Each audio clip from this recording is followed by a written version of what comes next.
I don't like who I become in the mornings. I don't like the type of mom that I am in the mornings. And I know I have been off of YouTube for a while. Please forgive me, y'all. I'm back, okay? But this topic just pulled me back in, okay? Because this topic really, truthfully, okay, mom confession, it has me in a chokehold. Like, I really do not like who I become in the mornings, and it's something that I am working on every day. Luckily, with parenthood, you get lots of practice, right? And we're never going to be the perfect version of ourselves, but I really don't like this version of myself. And what I mean by this is the mornings bring out a very anxious part of myself. I nag a lot. I feel like I'm on a time crunch. I feel like I have the weight of the world on my shoulders when I really don't.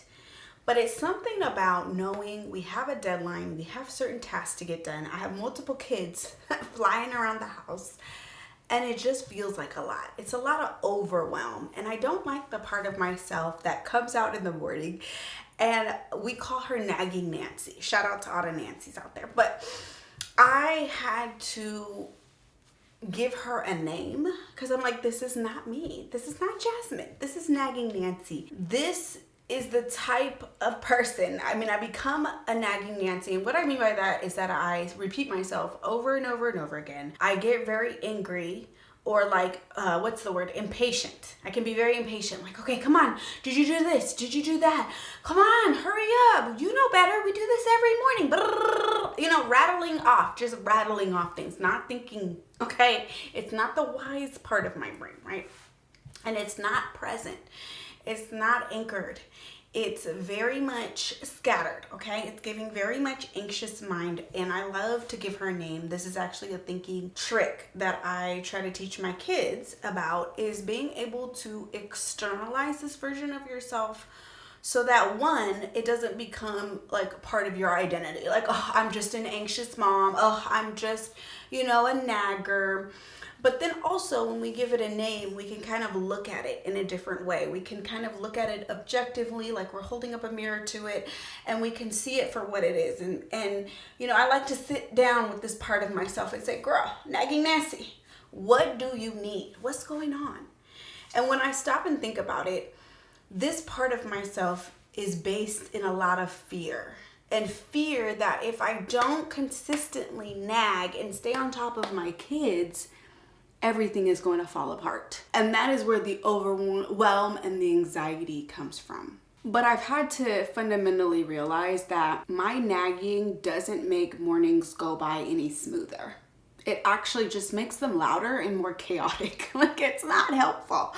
And I had to be real with myself about it. And let me know if this is resonating with you, but this topic really came to mind when I was coaching a mom inside of my coaching membership, TMP University, and she was talking about how her 9-year-old struggles with the mornings, and like she feels like she's constantly yelling, and that if she doesn't stay on top of her, like nothing gets done.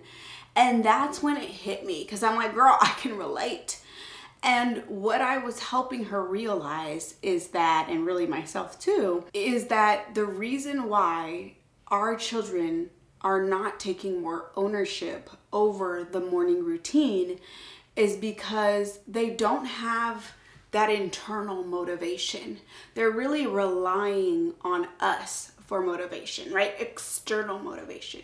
They're relying on us to stay on top of them. They're relying on our constant reminders and our nagging, because really they haven't yet taken ownership over the routine, why it matters to them. They know why it matters to us, but why do these things matter to them and their health and their well-being and the version of themselves that they want to put out, in the day, right?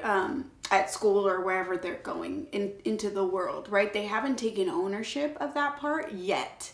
And why? Because they don't need to. Quite frankly, they don't need to take ownership. Why would they take ownership? Because they have us harping on them. That's the only voice that they really can hear, is us nagging them to get things done over and over and over again, right? And we're kind of criticizing them.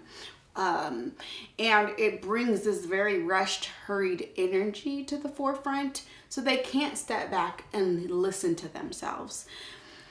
And so that's when everything clicked. I wrote a newsletter about this, but I wanted to come on YouTube. I was like, this topic is gold, because I feel like it's not just me, it's not just this mom, in my community.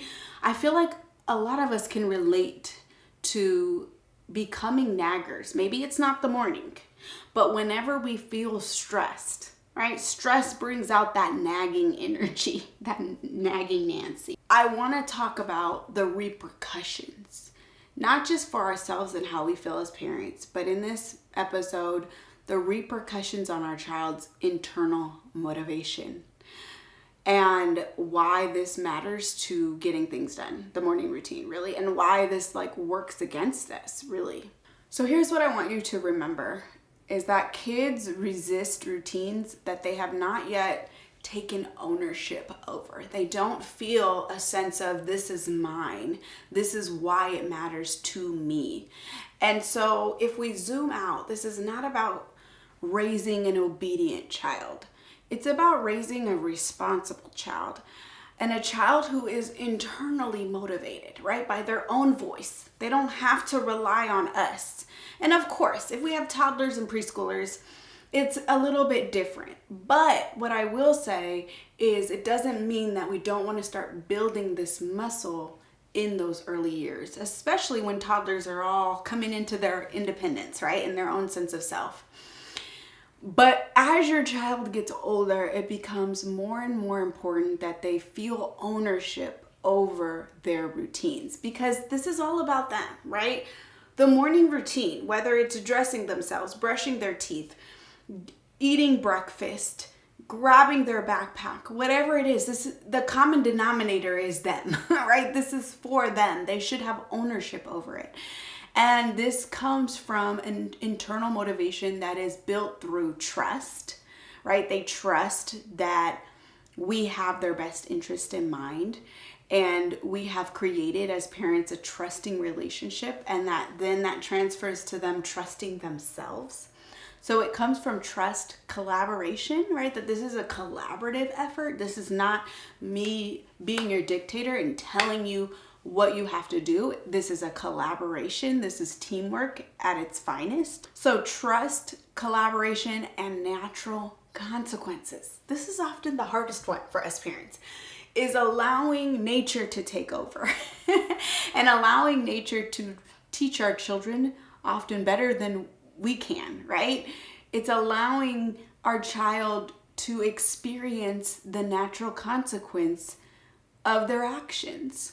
And trusting, there's that word again, trusting that experience will teach them often better than we can. So here's what this looks like for me and some of the conversations that I've had with my daughters over time. Of course, again, we're all works in progress here. So I'm not saying oh, we've mastered morning routines. It's never a stress, it's a breeze. No, okay? But these are the conversations that have helped. And these are the seeds. I think of it like I'm planting seeds. And so one of the things that I have told my daughters, and what I coach this mom in my community to tell her daughter, is, you matter more to me than the routine. These tasks that we have to get done every morning, they're important, but you are more important to me than the routines. I don't ever want to feel like I am putting the task before you, my daughter, my child. And what that means is that I don't want to constantly be yelling, nagging, repeating myself. I get stressed, you get stressed. It's not a good experience, right? For any of us. So I'm working on stopping that. And what that means is that over time, you're going to have to be more responsible over the task and remind yourself. And I'm going to help you. I'm going to support you along the way. But I'm going to step down so that you can step up. Okay? It's like a promotion. And then I take it a step further and I say, why do you think we do these things in the mornings? Why do you think we wake up, we get dressed, we brush our teeth, we eat a breakfast? why do these things matter? And I might go task by task so that we can really hammer home the importance of each thing. And I like to remind them, this is for you. These things are for you. These things are so that we can take care of your body, so that you can go through the day feeling confident, feeling healthy, feeling like you're putting your best foot forward. And I especially feel like kids, as they get older and friendships and peers become more important, they need to understand why this all fits into the great puzzle of their life. So that, again, they take ownership, that they understand the importance. It's not because mom is nagging me to brush my teeth. It's because having clean teeth is important to me, and having fresh breath is important to me, that I want to put the best version of myself out into the world. And so I'm going to take care of my body, and that means brushing my teeth twice a day. And so having these conversations outside of the moment, right? Outside of the morning routine, when you're there, you're driving to school, or right before you get started on the routine, it's the morning and they're in bed and you're, waking them up or whatever. You want to have these conversations with them, not really in the heat of the moment. Sometimes it's fine. We just do the best that we can. But ideally you stop and you pause and you have these moments and you come back to these moments over and over again, especially when you notice that negative Nancy, that nagging Nancy is coming out and you're like, whoa, whoa, whoa, whoa, whoa.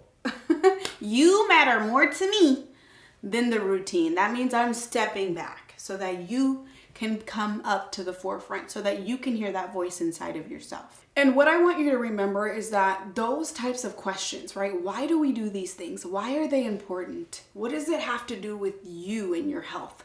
When we ask questions like that, we are inviting curiosity. We are inviting critical thinking, okay?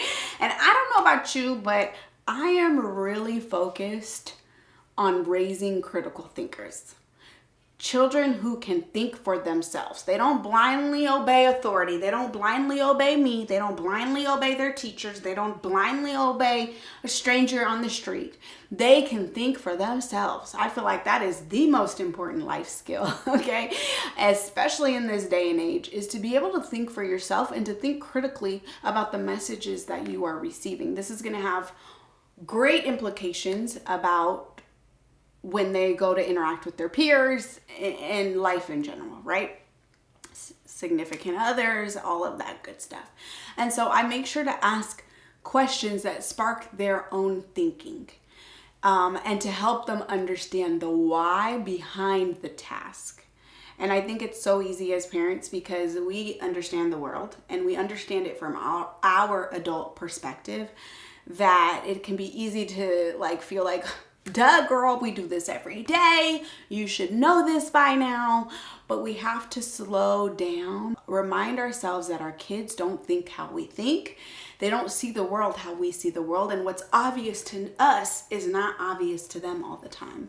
And so slowing down to ask the questions so that they come up with their own answers, we're not giving them the answers, is so powerful for our kids. Okay, so then the next step after, you kind of sit down, you have that heart to heart, okay? You connect, you invoke that critical thinking. The next step that you might try, and what I did over the summer that really worked, and mind you, I have 7 and 8-year-olds, but you can start this in the toddler years. I really do recommend that you start this process. For the younger ones, it's going to be more pictures. But what I did was I created a checklist and we printed it out. It started with a checklist on the refrigerator because we have one of those refrigerators where you have a screen. Then it moved to a printed checklist, individual. They had their own and they colored it in when they finished the task.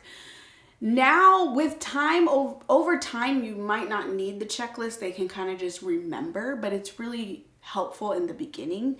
You could also print out a checklist and put it, in the bathroom or in their room, somewhere that they're going to see it in the morning. That might also be helpful.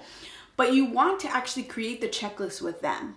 Again, in a calm moment, not in the heat of the moment, but like in the evening, sit down and be like, okay, let's think about the mornings. Cause I know, girl, it's been stressful and I want us to think ahead. That's how I talk to my kids. I talk to my kids like they're my friends, right? And we're in this together, but I'm your leader type vibe, but I want your input and I want your collaboration. And we're doing this for you. Remember, for you. This task is for you. So let's talk about it. So anyways, I create, a list. We do it together. We talk about and think through all the different tasks that they have to get done. And then you place it somewhere that they'll see it ideally, or some place where you can prompt them to refer back to. And again, if you have children who can't yet read, then you'll just like make some pictures of the tasks, like them brushing their teeth, getting dressed, all that good stuff, going potty, whatever it is. You want to think about where are the parts of the routine, especially where they tend to forget, or you tend to like nag them the most, or it's just like the most power struggles. Definitely put those on the list. And they can kind of create order, like what tasks they want to do first, second, and third, or it could just be a long list, and in the moment they get to decide. They have agency over what they do first, second, third, but they just, as long as they get everything done, chef's kiss, right? Now, I want to circle back to natural consequences because I think this is really important, and I'm happy to make more content around this idea. But a natural consequence is when the environment teaches our child and gives our child feedback. So for example, if they don't wear shoes outside and they cut their foot, that's a natural consequence. Or they forget to bring their lunch or bring their homework, they have to deal with the natural consequence of maybe feeling hungry or not having the lunch that they wanted, and they have to go get school lunch, or having to deal with the feedback of their teacher and forgetting the homework or not getting a good grade or whatever it is, right? It's just allowing the environment to give our child the natural consequence, or for our child to feel the feeling that comes with the choice that they made, right? So if I don't wear shoes outside, I could cut my foot and I have to deal with the pain that is associated with that. If I don't wear a jacket, or I refuse to wear a jacket or bring my jacket, I have to experience the discomfort of feeling cold. If I don't bring my homework or I forget it, yeah, it was a mistake, but I have to deal with the discomfort of not getting the grade I hoped for, etc., etc., right? We all have natural consequences. It's just if A happens, then B. And B could be a consequence on the relationship or a feeling, etc. And we cannot protect our child from having natural consequences, right? That's just part of being human.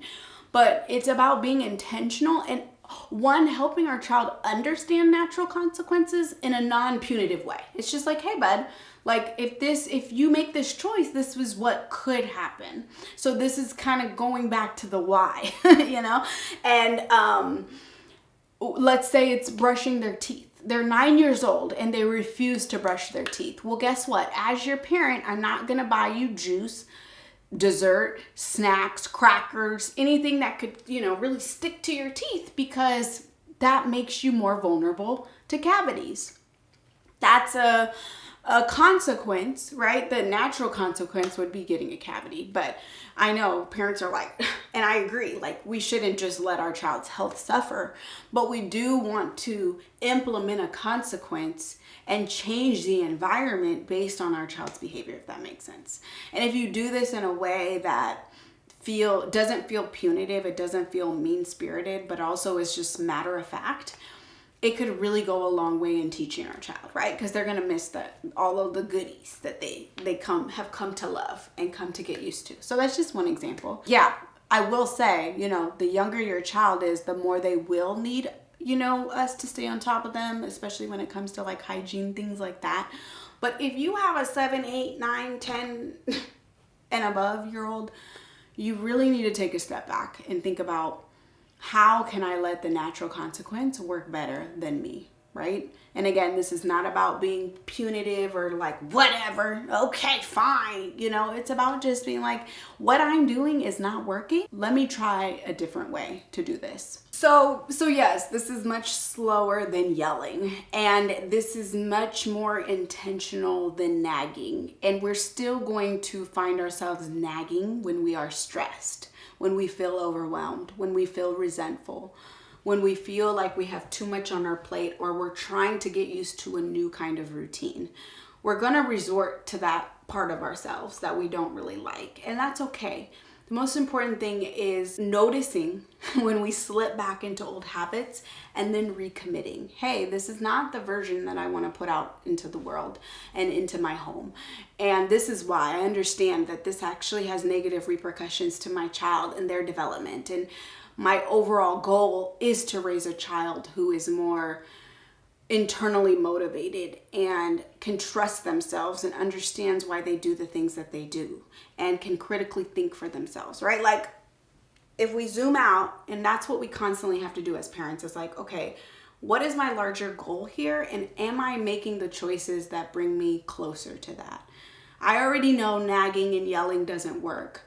And of course, like I said, it's much slower though. This new approach, it's not, you know, we don't get that instant gratification like we do with yelling and trying to control and having more control, right? This is going to require a new version of ourselves to actually step back and give our child more control. And that's very uncomfortable, okay?